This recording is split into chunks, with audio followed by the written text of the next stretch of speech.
ഓം ശാന്തി.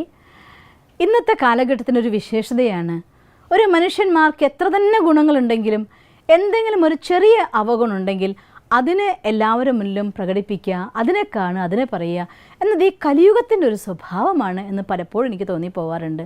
ഒരിക്കൽ ഒരു മനോഹരമായിരിക്കുന്ന ഒരു ഹോട്ടലുണ്ടാക്കി.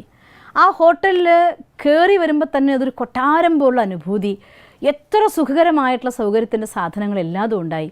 അവിടുത്തെ ആ ഒരു രാജകീയ പ്രൗഢിയും അവിടുത്തെ സുഖവും ആസ്വദിക്കാൻ വേണ്ടി ഒരുപാട് പേര് ആ ഹോട്ടലിൽ വരികയും ചെയ്യുമായിരുന്നു.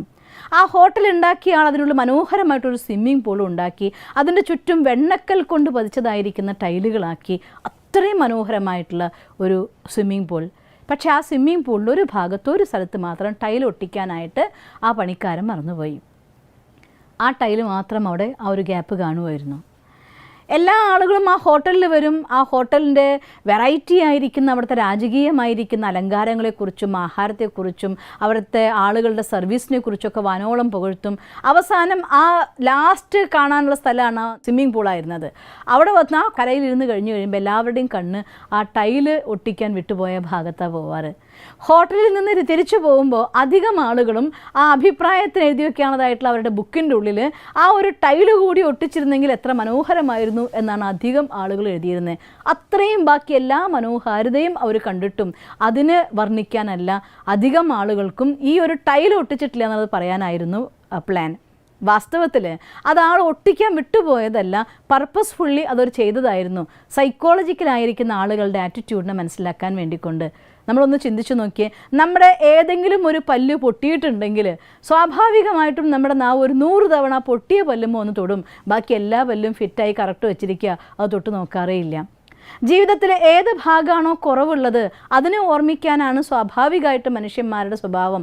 അതുകൊണ്ട് അതൊന്ന് മാറ്റിയെടുക്കാൻ സാധിച്ചാൽ ജീവിതം നമുക്ക് ആസ്വദിക്കാനായിട്ട് സാധിക്കും.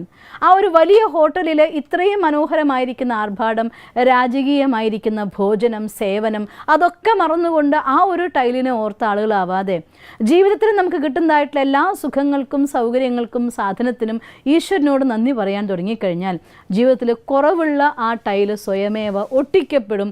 പൊട്ടിയ പല്ല് സ്വയമേവ ഹെൽത്തിയാക്കപ്പെടും. പക്ഷേ കണ്ടീഷൻ ഒന്ന് മാത്രം, കുറവിനെ മറക്കാൻ നമ്മൾ തയ്യാറാവണം.